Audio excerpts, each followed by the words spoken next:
இப்போ வரக்கூடிய பெர்சன்ஸ் இந்த மாரி வந்து சோஷியல் மீடியாலேருந்து வர்றவங்க, நான் எல்லாரையும் சொல்ல முடியாது. ஒரு சில பேர் சொல்றேன். ஒரு சில பேருக்கு டேலண்ட்டுங்கிறது கிடையாது. ம். ஏதாவது 1, 2 பண்ணி ஹிட் ஆயிடும். சில பேர் இந்த 1 பண்ணி அதில ஹிட் ஆயிடுவாங்க. ஆனா, அவங்க உண்மையிலேயே டேலண்டடாவும், இன்டெலிஜென்ட்டாவும் இருப்பாங்க.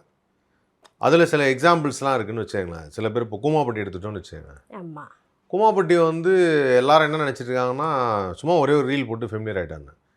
But he is highly intelligent. அவரு பண்ண ஒரு சின்ன ரீல் பார்த்து, அது வந்து அரசாங்கமே வந்து காசு குடுத்து அந்த ஊர டெவலப் பண்ணணும் அப்படின்னு சொல்லியிருக்காங்கன்னா, அது எவ்வளோ பெரிய விஷயம். அது ஒரு எக்செப்ஷனல் கேஸ் தான்.